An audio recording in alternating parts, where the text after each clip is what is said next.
Welcome to another edition of the Stuhr Crazy Podcast. As always, I'm Rob Nelson. And I'm Mike Bachov. And hey, Rob, did you hear about the cabbage truck that overturned? No, I didn't. Nobody saw it coming. Oh, God. And with that nugget of wisdom, we're going to jump into this episode about the history of Runza restaurants. This one is a lot of fun. And sometimes we were talking earlier off mic about how the podcast can sometimes get kind of heavy. History is what it is. But this one is kind of a nice light exploration about where the Runza comes from, what sort of food it is. We all know it's, got an ethnic background, but what is that ethnic background? And then we kind of got a little bit of a special guest in the second part. Yeah, absolutely. In the second part, as you said, we are going to be speaking with the president of Runza Restaurants, Ooh. None other than Donald Everett Jr. Yeah, and that was a very, very good interview, so I would encourage people to stick around for that. But the story of Runza is fascinating. It's as Nebraska can be, and I can't wait to learn about it. Yeah, absolutely. So without much further ado, let's get off to the races. Yeah.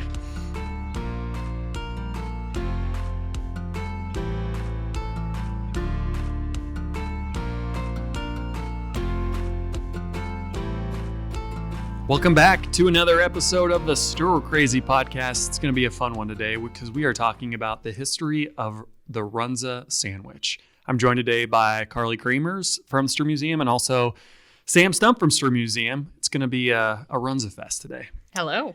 Can't wait to get the Runzas.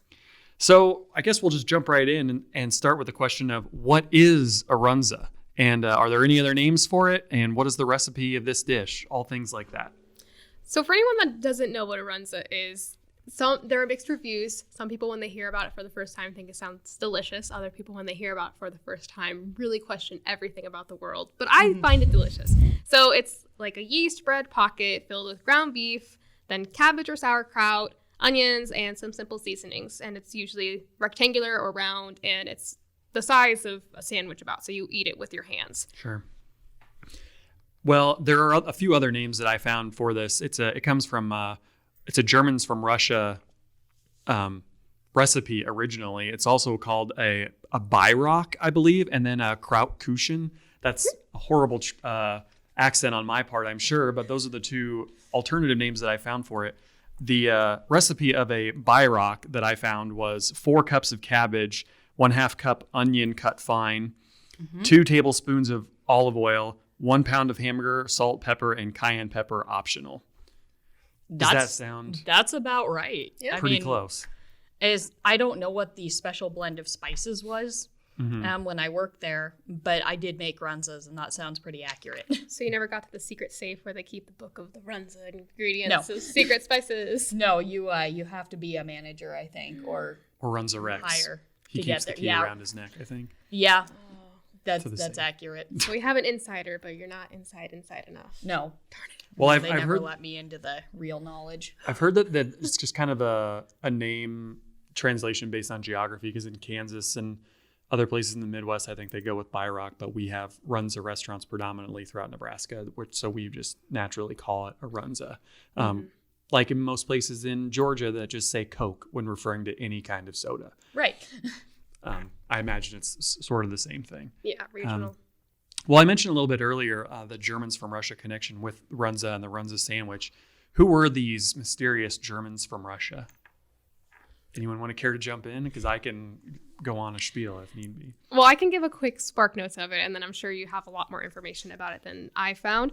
But so when Catherine the Great, she was German-born Empress of Russia, and she said, hey, Germans, come on over here to Russia in 1760, and I promise you'll be able to keep your culture, and like you can maintain your heritage, all that good stuff. And they said, cool. So a lot of them came and settled near Volga River Valley in Russia, and they lived mostly separate from Russians, and then they learned about the pierogi, which is another kind of similar thing that then turned into the Beirock.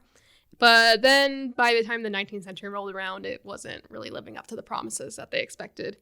So that's the really quick overview.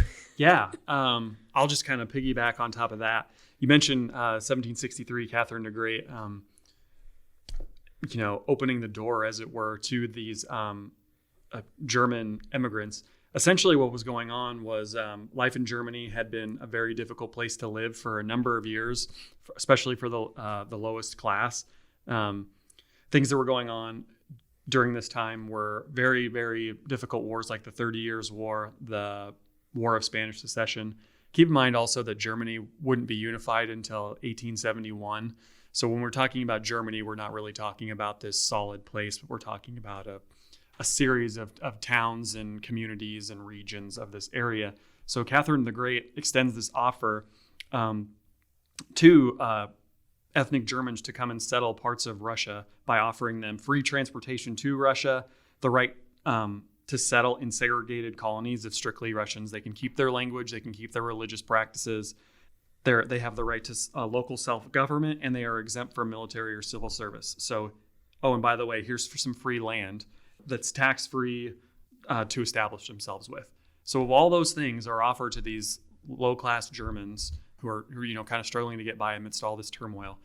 Of course, they're going to immigrate, and they did so for a number of years, and then not until well over 100 years later, in the 1860s and 1870s, do things really start to change. During the 1860s, there is a series of great reforms that take place in Russia. The government is democratized. There's reforms in the court systems. And the Tsar at that time essentially decided to revoke a lot of the privileges that had been guaranteed to those German immigrants, the most important of which was the right to not serve in the military. And as these ethnic Germans in Russia begin to be drafted into the military, they decide to say, you know what, this has run its course, and they begin looking for other places to settle. They don't go back to Germany because it's been 4 generations or so since they've lived in Germany, so none of them are actually from Germany anymore. They are Germans from Russia. And they decided to look for other places in the world, one of which was America, and specifically the Midwest, because the soil in the Midwest was very similar to the soil that they had been farming on in Europe. So you see a big pockets of, immigrants traveling to Nebraska, to Kansas, these sorts of places. And even within Nebraska, the area of Lincoln and Sutton were some of those original stopping points for the Germans from Russia. That's a huge crash course. I summed up a lot in that. So as a historian, I have to say there's a lot more of the story, but for the sake of brevity, we're going to move on and leave it there. Yeah, by 1900, about 100,000 Germans from Russia had immigrated to the Midwest. So yeah, so 100,000 stories there are willing to be told, or should be told as well. And 100,000 Byrox. There you go. And we're back. Okay. So because as we talked about, they learned about this delicious food from the Russians that they were kind of surrounded by. And then now that's really popular here because they brought their culture with them. Yeah. And, speaking of the Germans from Russia and Runza sandwiches, the founder of Runza was a German from Russia, someone with that ethnic heritage. Yeah, her family was from Sutton, Nebraska, which is one of those original stomping grounds of the Germans from Russia. Yeah, she was a daughter of a Volga German immigrant. Yeah, exactly. So. And the first Runza opened its doors in 1949 in Lincoln, Nebraska. Is that correct? That is correct. Mm-hmm. Supposedly, according to family lore, she learned the recipe from her mom on a farm near Sutton, and then it kind of got its own spin, and it's not 100% sure where she got the name from. There are a couple of words of origin that have that RUN in it. So she could have taken it from multiple places, but yeah, she got her brother, Alex Brenning, and they opened the first one together, and they had only about $500 when they did that. It's quite an undertaking. We're going to be talking with actually the president of Runza Restaurants in the next segment of the podcast. Oh. So maybe I'll float that question to him and see what he has to say. I wonder if he loves Runzas. Well, we're going to find out, Carly, so you just wait and see. But as we said, so the first restaurant opened in 1949, and the first expansion of Runza took place in 1966. And that Runza was actually the one that was nearest to my childhood home in Lincoln on 56 and Holdred Street in Lincoln. Oh. Oh. So I was Very nice. pretty close to the ground floor of the whole operation, you might say. But Yeah. not as close as our own Sam Stump was to the organization. I hear that you have some details to tell us about the early days of Runza and how it looked back in those days. Well, I worked there for 5 whole years, which is, that was like when I turned 16 onward till the time I was 21. But, within that first area of when I was working at the one here in Grand Island, I discovered in our computer system that we had old photos from one of the earliest Runza uniforms. Oh, really? And one of the earliest Runza uniforms was Lederhosen. Oh, there you go. Mm-hmm. Wow. What is did it say like a specific year or time I when can't that was? remember what year that was. That came up. I think it was in the 60s or 70s, but don't quote me on that. I have no idea. No, it makes sense. I've seen a few old photos of some of the earlier Runza restaurants in Lincoln, and their logo has changed significantly since from what it is now. And it was, that old time German looking, like picture the words old time in your head in like a old. Very serif font. Yeah, that's it. In an old text that you would open and it's been, colored in and Like the once upon a time. yeah, exactly. Those sorts of letters. Yeah. So yeah, like that was one of the more original Runza logos that transformed into what we know and love today of the green and yellow. Mm-hmm. So the next day, did you show up to work in Lederhosens and say, No. I'm bringing it back? I couldn't get any, darn I actually did get on eBay to see if they had any old Runza uniforms, and they didn't. Oh, that'd be amazing. Because Yeah. when I was looking on the Renzo website, it showed pictures of when they had transitioned to burgundy shirts. And then I would recommend, if anyone is a little curious about the history of Runza, if you go to Runza's website, they have a timeline. And whoever did the work of writing that is really great, because when they wrote about the burgundy shirts, they said the crowd applauded for these neutral tones. And then when they changed to green, they said that there was some clash with the people that were all for burgundy. And they talked about when they opened up their second restaurant and how they're one step closer to world domination. It's just really fun. I highly recommend. I was very entertained while learning about the history of Runza. I was there, I think, when the shirts were still green, and then I was there for the switch. It was a time. And then we had a point where we did like these summer uniforms one year. They always kind of switch them out, where they have like a regular t-shirt with a new design on it. But I think my favorite one was with this ring thy be fed, and it had an onion ring on it. And then we also had a year where we did like some sort of promotion with these Tiki Mugs, and they were just a big tropical looking mug that you could get refilled every time you came in for like 99 cents. Wow. Trial and error, Yeah. Well, another marketing thing that Runza tried and they still use today is Temperature Tuesday. Yep. Or if anyone doesn't know what that is, it means that on Tuesdays, whatever the temperature is at, what time is it? In the morning? At 6 a.m., I believe. 6 a.m. That's going to be the price of your Runza. If it's negative temperature, you don't get money back, do you? No, I They don't don't think pay so. you. I can't No. remember, but I'm pretty sure you don't. No. But you also have to get either fries or onion rings and a drink too. So there is a little bit extra. But Has to be in a meal. if you go past Arunza on a very cold day in the winter, lots of times there is a huge line at lunchtime. Yep. Well, yeah, and I mean, there are a lot of those sorts of traditions, like Temperature Tuesdays, like dinosaur-shaped chicken nuggets, or the rock and roll Runza that I grew up with in Lincoln, that have just kind of permeated Nebraska culture and become sort of, ingrained into our daily lives in ways that I don't even think we know about. Yeah. Yep. We had one Temperature Tuesday when I worked at Runza in Omaha that was absolute chaos because the temperature was 0 degrees that day. And so the Runza part was basically free and you're just paying for fries and a drink. We had a lobby so full that no one could move.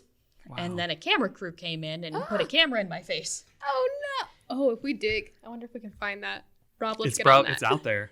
We'll find you. Somewhere out there, yeah, for sure. Oh, wow. Well, we've kind of talked about the history of the Runza, but there's a lot of other foods that have a unique history that Runza sells as well, like the onion ring, as Sam alluded to just a minute ago, or French fries, or hamburgers. All of those have kind of fun histories that I think we could delve into for a second if we were all so inclined. Mm-hmm. I had Runza for lunch, by the way, today. Oh, of course. I think I'm going to have some for dinner now after talking about it this much. How could you not? Yeah, really, honestly. I'm sure the president will be happy to hear that part of the podcast. So we can talk about French fries, which are from France. Wait, just kidding. No, they're I was not. going to call you on that immediately. Yes. My ears perked up a little bit. If anyone ever asks you a trivia question of if French fries are from France, the answer is a big fat no. They are from Belgium. Some people say like maybe nearby, but like the main place that they really kind of got some leeway and some pickup is Belgium, because they would fry fish, and then during the winter, obviously you can't really go fishing as easily when the rivers are frozen, so it's lore that they would fry potatoes instead. And then some American soldiers in World War I tried some of these French fries. Well, they weren't called French fries, they were just called probably fried potatoes. And they liked them a lot, but the people around them spoke French, mainly in that part of Belgium. So they said, oh, French fries. And then from there, it has just taken off, up and up. Yeah, absolutely. I mean, you hit the nail on the head. If anything, you might be able to get away with calling them Francophone fries, is what I heard, because it was the Francophone region of Belgium is where these soldiers were allegedly hailing from. But yes, they spoke French in this region, and their fried potato recipe is what was kind of latched onto by American soldiers during World War I. And American soldiers, just Americans in general, being who they are, they just like looks French, sounds French, must be French. Right. So, okay, so when I go and get my runs after this, if I order fries, I should say Francophone fries. I mean, no. And say it's historically accurate. Yeah. Why not? Why not? No fried dish is complete without a good old-fashioned hamburger. Mm-hmm. And there is a unique history to that as well that dates back, over 115, 120 years. And as you probably guessed, it, does originate somewhat from Hamburg in Germany. Some people might be more interested to know that it started out as a Hamburg-style chopped steak, because at this time, the Hamburg part of Germany was an exporter of high-quality beef, and was well known to supply great cuts of meat in that way. And, eventually somebody put the idea of adding 2 pieces of bread to it to make it a sandwich, because the Hamburg style chop steak was not easy to hold or eat standing up. So you naturally attach bread, and here we are. And this dish actually it has an origin that is documented as its first wide audience appearance took place at the 1904 St. Louis World's Fair. It introduced millions of Americans to this new food, and also other foods like ice cream cones and cotton candy and like things like that. So I can't imagine seeing a hamburger for the first time and it not being a thing, and just like everyone thinking, wow, this is amazing. We can hold this beef with our hands and there's bread. I just always like to imagine the first moments of things that we find oh so common. Right. Like the amazement of like the World War I soldiers when they're like, look at these little fried potato sticks. Let's call them French fries and go tell everyone. Well, maybe in 100 years they'll be saying the same thing about some of the food trucks we have around here today, like sticky rice or like the fair foods, like cheese on a stick. Who can forget that instant classic? Oh, yes. Well, another classic that Runza does have that has very Nebraska origins is cinnamon roll and chili. Yes. Yes. Which I looked it up because I was like, best. maybe this originated somewhere else. But the most recent I could find is that in states like Nebraska and Iowa and Colorado in like the 1960s, you started seeing on school lunch menus cinnamon rolls and chili. And now that is very well known, and they started serving it at Runza. Although I guess it's not normal to other people. I didn't realize that until a year or two ago when that started really coming up on social media of people being like, people eat cinnamon rolls with chili. What is this? And I said, I thought it was normal. No, I definitely was. I'm not surprised to hear that at all, I guess is what I'm saying. I gave a lot of tours to college students from all over the country before I worked at Stuhr Museum, and naturally they would ask me a lot of times like, oh, what's good to eat here? What's unique? And you know what? So I would, bring up the topic of chili and cinnamon rolls, and I'd say half were really grossed out and half were, would give a ceremonious, oh, and just kind of this curious expression. And so, yeah, I'm definitely not surprised at that reaction by the social media world. Yeah.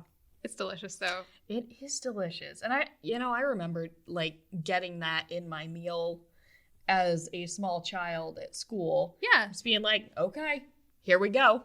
Oh, yeah. It was a great day at school. Yep. Like if you saw on the lunch menu, cinnamon rolls and chili. And Runzas also are a popular lunch menu. Like not the Runzas it's not like the schools go and buy Runzas from Runzas. People make Runzas. And when I was doing research to see if I could find anything about Runzas in newspapers in Hall County, most of the searches were on Tuesday, there will be Runzas and buttered corn and blah, blah, blah. So it would just be all over the lunch menus. But we had that too. And so good. That was another really good school lunch day. Well, the only other food item that I've written down to talk about is the history of the onion ring. Did anyone come across anything unique in the story of that I found that delicacy? It's unique that there's no specific pinpoint. Like I saw that it was mentioned in a British cookbook from 1802 by John Mollard. Yeah, John Mollard. But the then there's art of cookery made easy and refined. Yes. But then there's also some controversy because apparently some people in Texas made it in the 1900s and they were convinced that they were the first person to ever do it. So I came upon the conclusion that onion rings are just an inevitably great idea that probably many people across the world at some point discovered it. And now it's pinpointed to where we all know what it is and we all adore it. Well, some people don't, but we can bread and fry an onion. Brilliant. Well, yeah, and perfect. like they probably all did invent it, honestly. Yeah. Like this, Right. we're talking about a period where people, there is no internet, there is really no radio that's widely produced or any form of like networking that would connect people from different parts of the country or different parts of the world on a daily basis. So when, your grandma swears she invented onion rings, but no, your aunt swears that she did, and one lives in Texas and the other one's in Nova Scotia. Yeah. They probably both came up with it by themselves. Exactly. But they never, it was never in the New York Times that. There were other more important things to do than for people with like the few ways you could communicate across the world. I'm sure that saying, hey, did you know you can fry and bread a little piece of onion was not on the top priority list of those messages. Right. Although, as we did say, John Mullen's 1800 cookbook does state that his recipe was for onions with Parmesan cheese. So that is a little bit of a kick and separates him a little bit. A little bit more culinary. Flavor. His recipe suggests cutting onions into 1/2-inch rings, dipping them into a batter made of flour, cream, salt, and pepper, and Parmesan cheese, then deep frying them in boiling lard. And he suggests the sauce of melted butter and mustard. Ooh. So he is a bit of a gourmand there. Interesting. Can we make those? Those sound delicious. Yeah. Talk to the Runza president about that one. Well, there you go. Yeah. So I guess we'll close out this segment of the podcast and I'd like to get both of your takes on the cultural significance in your own lives about Runza and Runza restaurants. I think it's become a part of Nebraska culture. It started, the Runza sandwich started out as a part of Germans from Russia culture, but it has now immigrated to Nebraska along with that population. And it has now become a Nebraska tradition, which I think is great. Well, I already talked a little bit about my experience, not so much with the chain, but just with eating Runzas and how amazing and great lunch it was.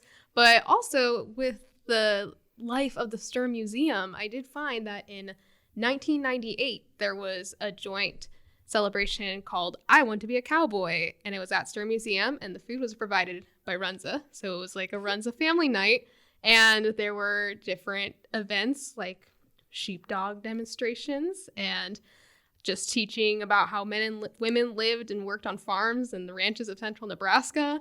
And Runza gave Runzas. So I thought that was interesting. What exactly is a sheepdog demonstration? Let me see if I can find that part of the article again. But it was a sheepdog demonstration will also be a main attraction. John Holman from Clay Center will present 4 demonstrations on how sheepdogs work their herds. So I'm not sure if like he has like multiple sheepdogs or if he's just like, you run this way and then they run this way. I don't know. We'd have to ask someone that was here in 1998, which maybe honestly there would be people on the staff here that were here in 1998. Oh yeah. We can inquire. Absolutely. How about you, Sam? Well, like I said before, I worked at Runza for 5 years. But really it starts back when I was a kid. We would have little school events like school fundraisers that we'd go through Runza, and so much of the proceeds would go to the school for whatever reason. I was such a picky kid that I didn't really like anything but chicken nuggets. So those Dino chicken nuggets were great. Dynamite. But We're big on puns at the Stuhr Crazy podcast. I didn't eat at Arunza again for a number of years because there wasn't the interest there for me until I went by chance with a friend of mine in high school to the Runza she worked at.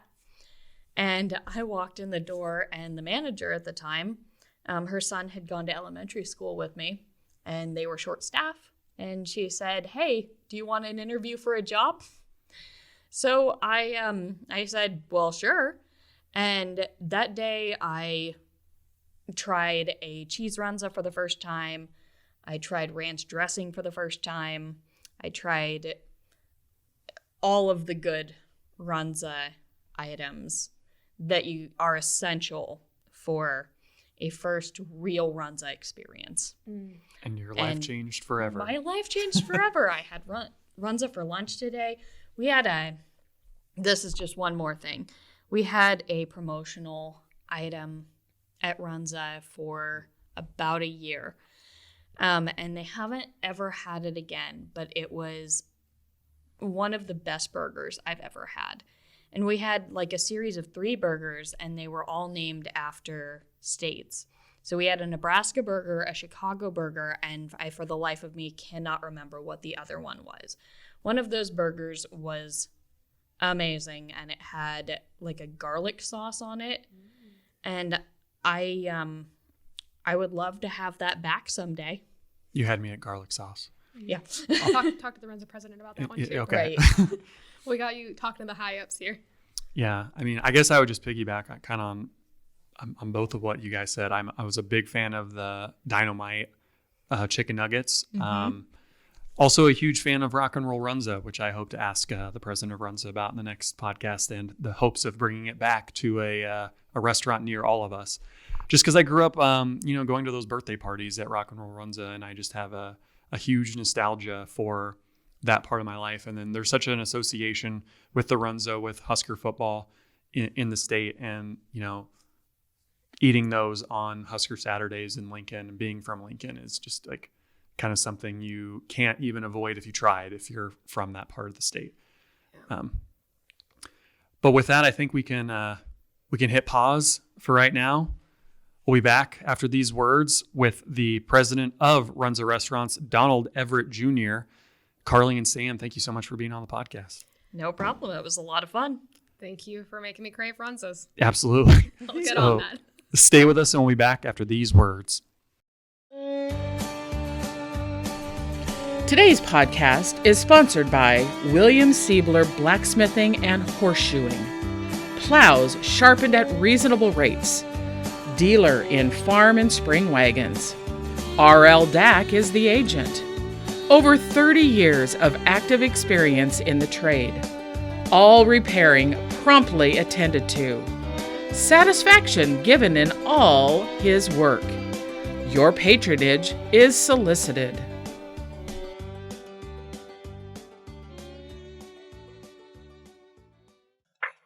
Hey there, Donald. Hi, Rob.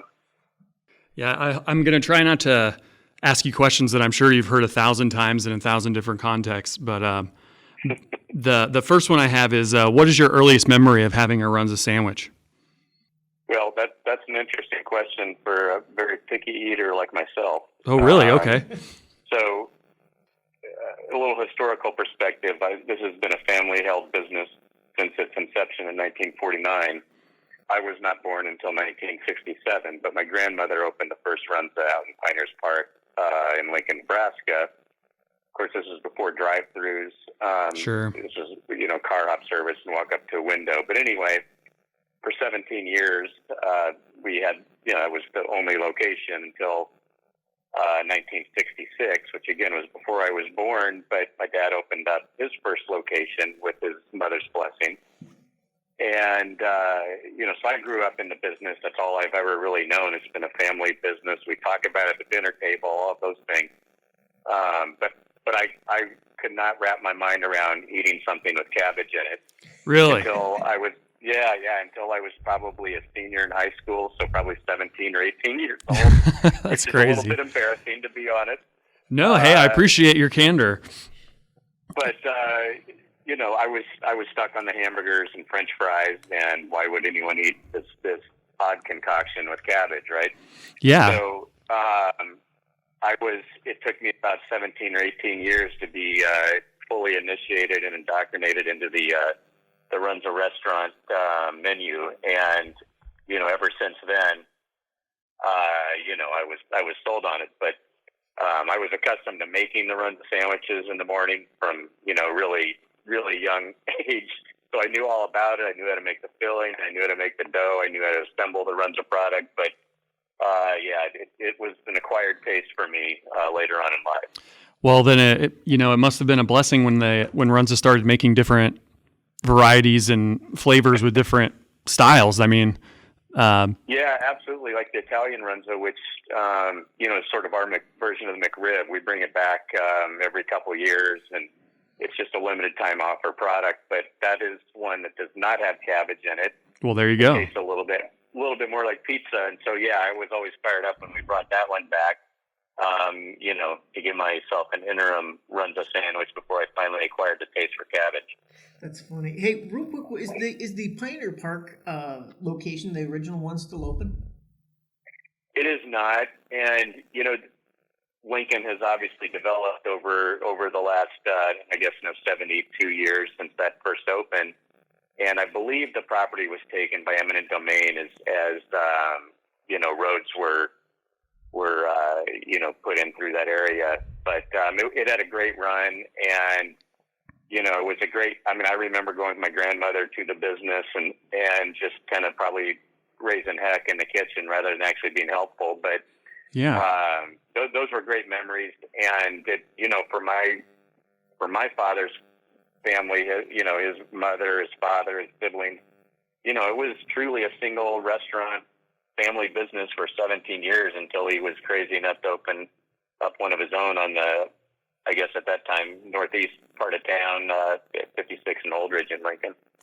Yeah, I grew up, I'm from Lincoln originally. I grew up only a few blocks from that 56 and Holdridge location. I went there my entire life. So I'm speaking from Wow. I'm only 31, but it's still a significant amount of time I've been eating at Runza restaurants. How many restaurants are there in total?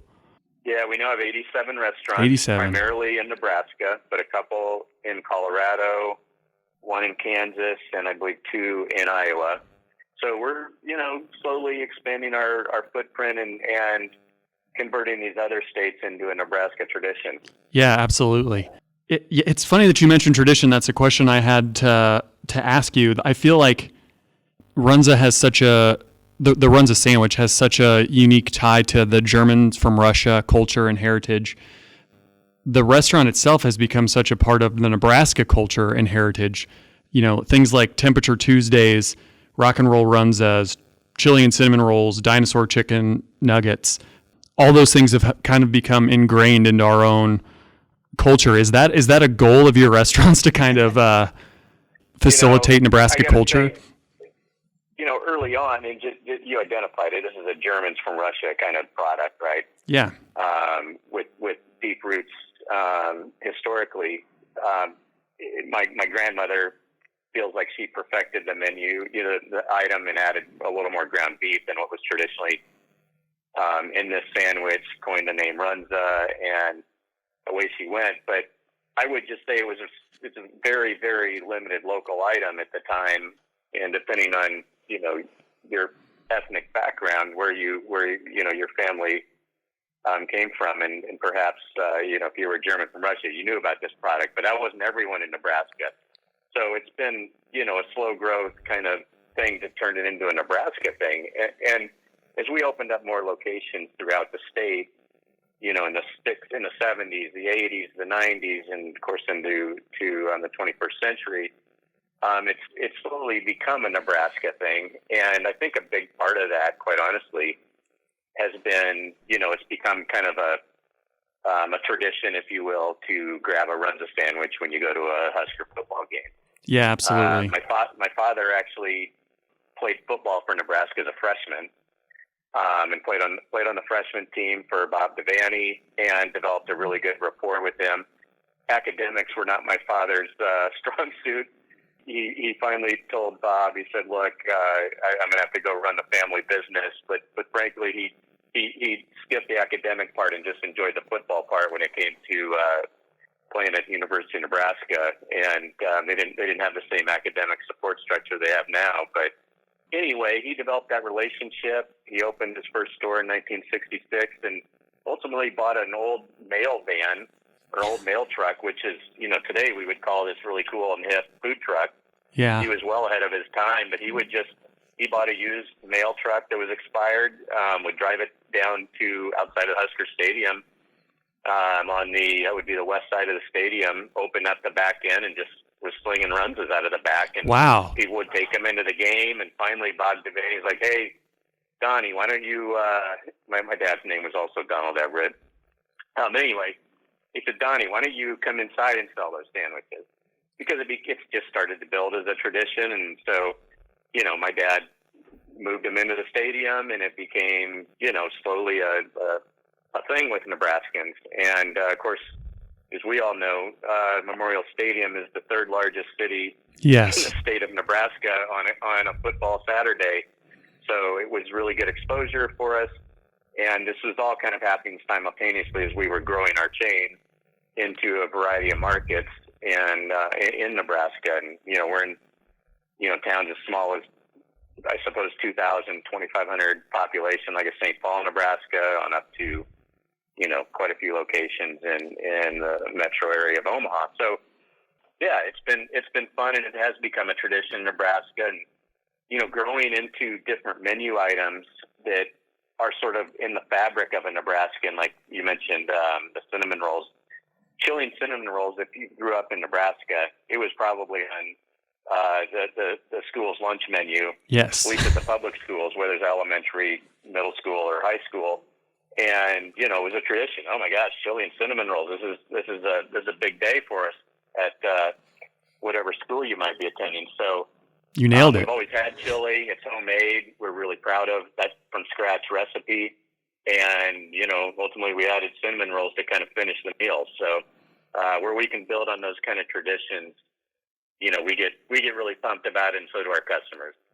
Yeah, I mean, you're talking about the Bob Devaney days of Husker football. That's prior to the early 1970s. He's already out there slinging Runza sandwiches. So that's been coming and going for quite a while now.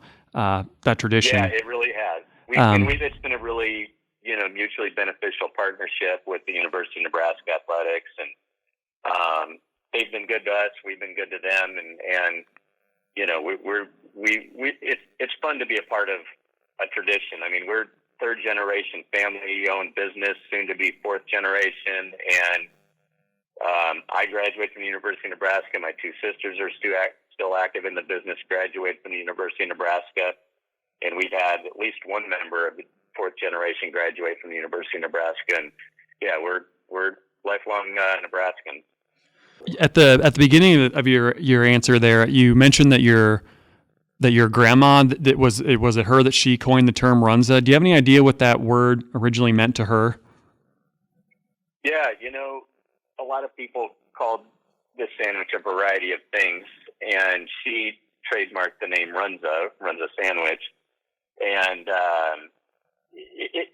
there's no great story behind what that word might mean, but it's a you know, a version that she she chose, and it's kind of become over 72 years. It becomes sort of a common word in our vernacular in the state of Nebraska. But some people called it, Kraunza or beer rock, or variety of things. But ultimately, that's the name she chose. Fair enough. Yeah, that sounds like kind of a variation of that first one you said, Arunza. Yeah. I mean, it's something with kraut, sauerkraut, and I think it's just evolved over time. Well, speaking a little bit more to that culture, I'm curious to hear what you'd have to say about like you're talking about bringing up a new generation, a fourth generation family business, and introducing Runza to a new generation of Nebraskans and maybe even beyond.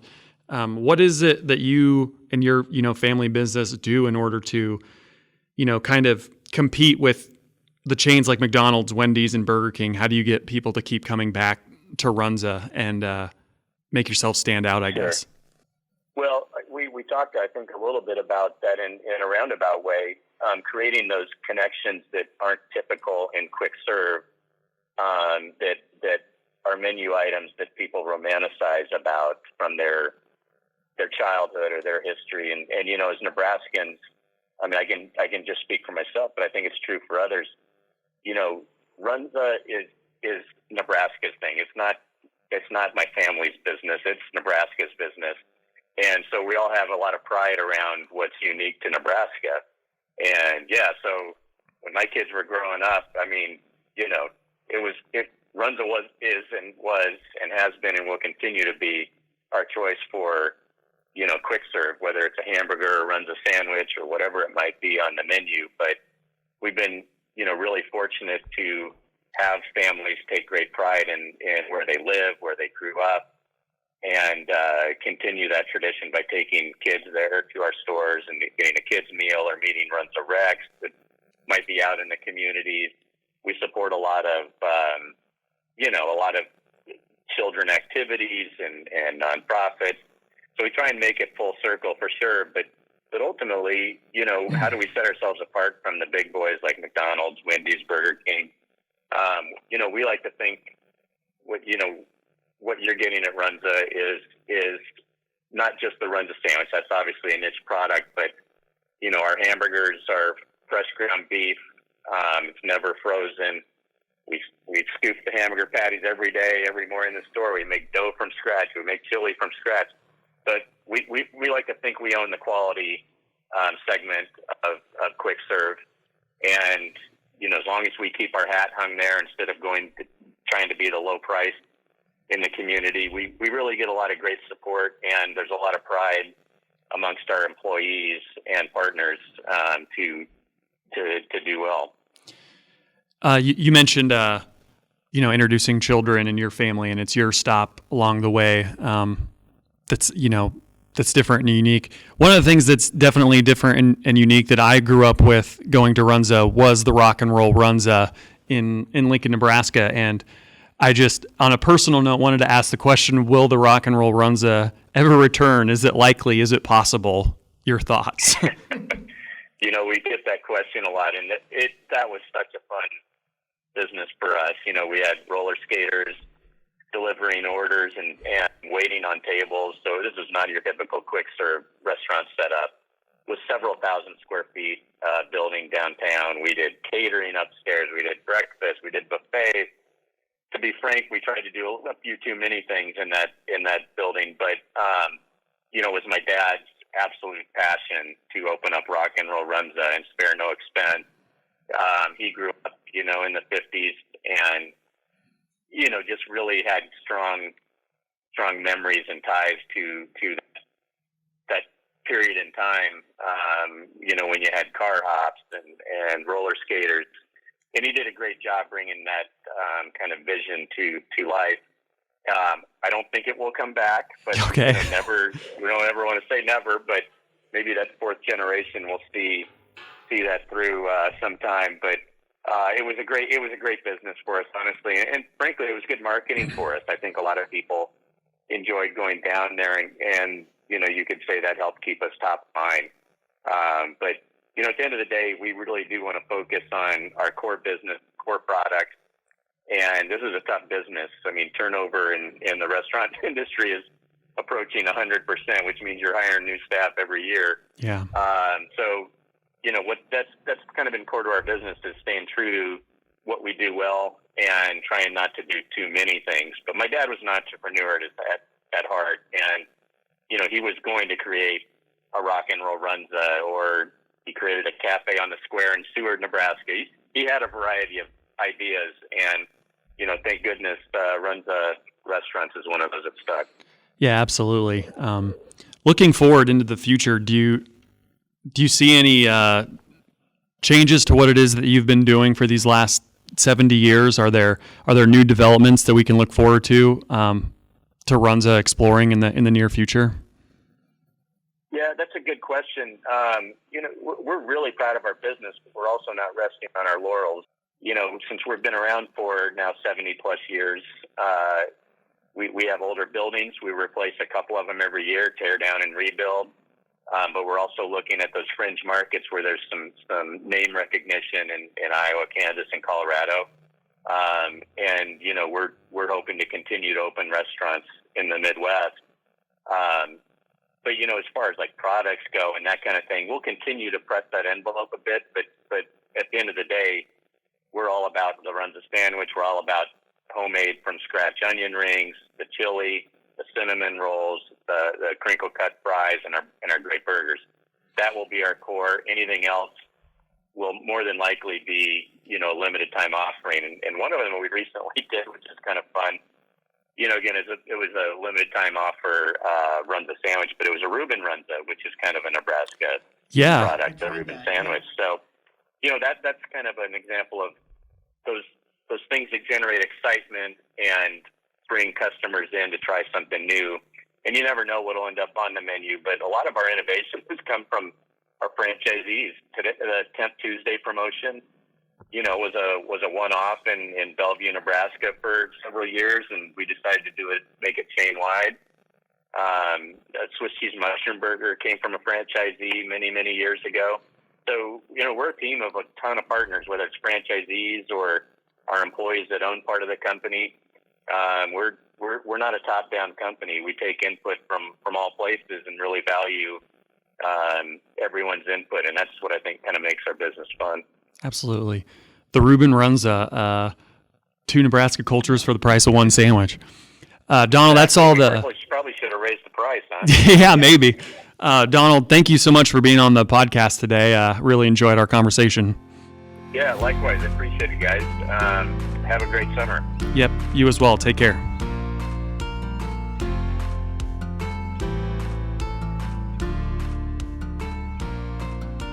This is going to conclude another episode of the Stuhr Crazy podcast. This was a much more fun, lighthearted episode, Mike. It also made me hungry. I can't imagine a world where in the next day or two I'm not going to go to a Renzo restaurant and I wouldn't blame you. And get my usual. So yeah, I think that's a great idea. So next week, man, we are going off the reservation and into the woods a little bit next week. Yeah, absolutely. We are going to go down the rabbit hole in a discussion of Bigfoot.